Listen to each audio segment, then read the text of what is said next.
Hi guys, welcome to my channel. I hope you're all doing well today.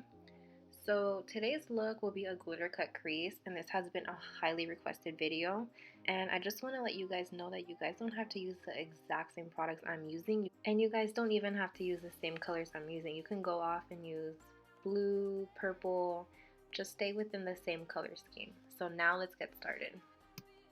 I'm going to go ahead and grab my Tarteist Pro palette from Tarte Cosmetics to apply my first shade. I'm going to go ahead and use Innocent, and this is going to be my transition color so I can blend the other colors really well. And I already have a primer applied to my eyelids, which is from MAC Cosmetics Painterly.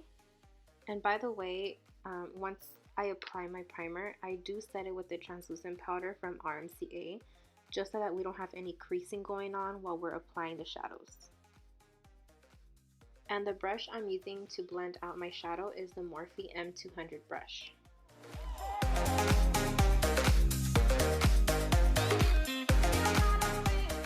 Now I'm going to be going in with the clean blending brush from Morphe, the M504, to blend out those harsh lines.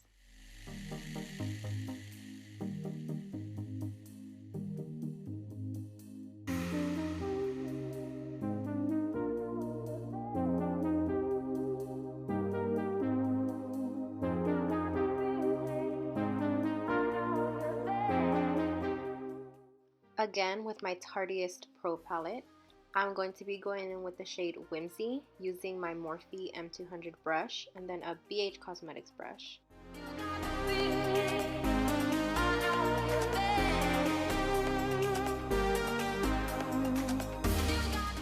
I'm going to be blending this into my crease, doing exactly the same thing as I was before. This is going to keep everything a little bit tighter, so we will see that Innocence shade on the top and a little bit of the Whimsy shade underneath. So basically this is going to blend it out more, and it doesn't create a tight line into the crease.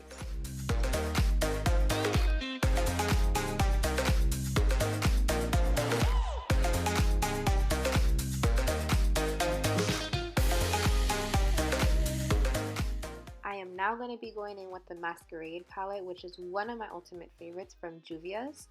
And I'm going to be using the color Zobo, which is a really pretty purple plum color. And the brush I'm going to be using is the MAC 221 brush. And this brush, guys, if you guys need a really good blending brush, I really recommend this brush just because it really gets into your crease area really well. And it blends out those harsh lines that are really hard to get.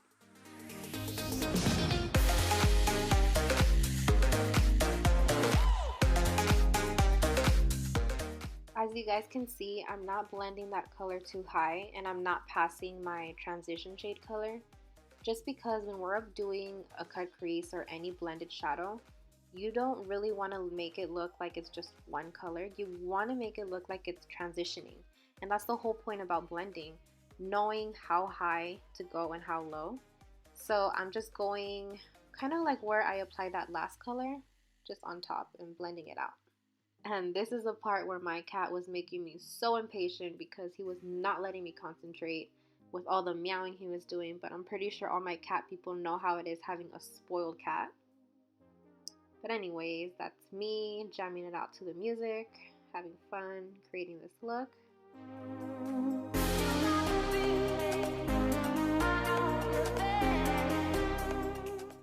I am now going to be using the same palette I've been using, and I'm going to be going in with darker colors, Vamp and No Filter, with my Morphe M139 brush.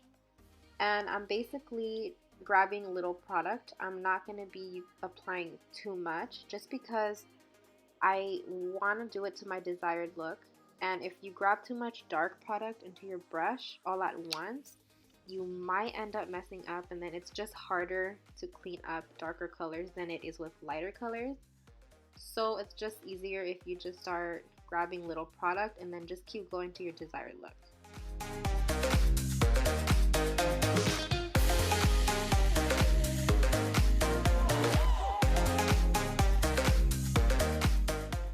And one tip I highly recommend is always blend out your shadow with a clean blending brush, just so that you can get those harsh lines out of the way, especially working with dark colors. And I'm going back with my MAC brush to just add more color before I'm gonna do my cut crease. I will be using the LA Girl Pro Concealer to create my cut crease, and this is one of my favorite concealers to use just because it doesn't get tacky or it doesn't crease on me.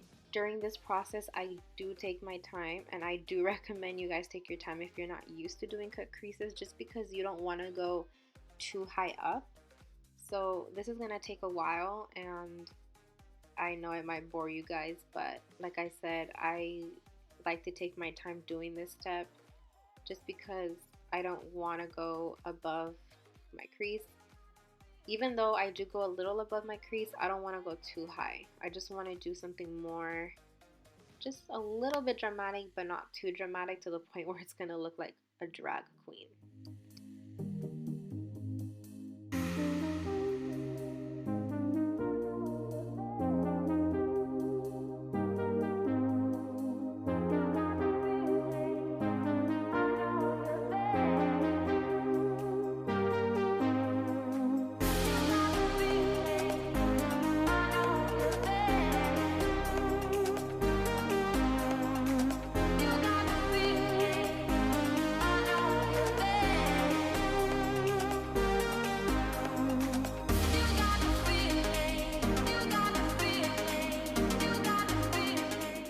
I am now going to take off the tape because I don't need it anymore, and that's actually one of the reasons why I like using tape when I'm creating a cut crease, because it does help guide me.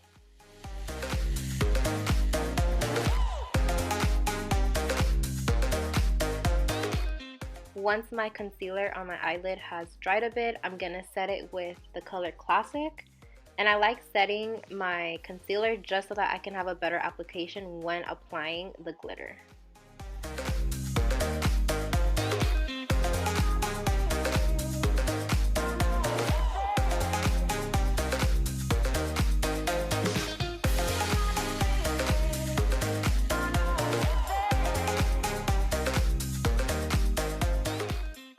Once I'm done setting my concealer with eyeshadow, I'm going to go back with the small detail brush to blend out if I passed over the crease.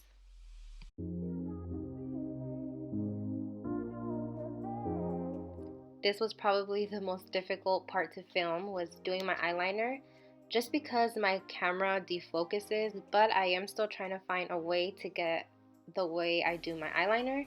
And by the way, I am using Wet n Wild liquid liner.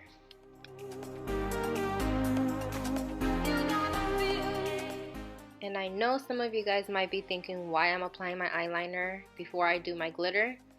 I like to apply my eyeliner before I do my glitter just because I find it more of an easier application, because the times I've applied my eyeliner when I already have glitter, I find it hard to do my liner more straight. So this just works for me, and it's just personal preference.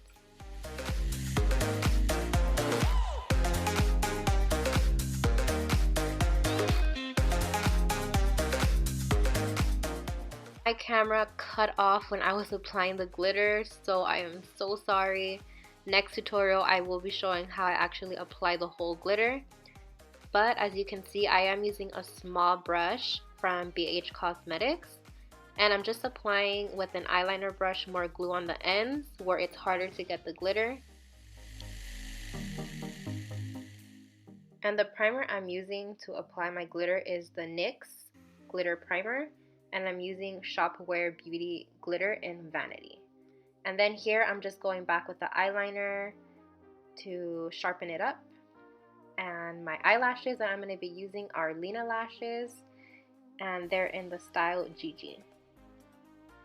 And once I have applied my lashes and the glue is tacky, I like to kind of poke, like do like a poking type of motion to get the lash band really in there. And then for highlight, my inner corner and brow bone, I'm going to be using Moonchild from Anastasia Beverly Hills. The specific shade that I'll be using is called Pink Heart, and that shade's going to be going underneath my brow bone for a nice highlight.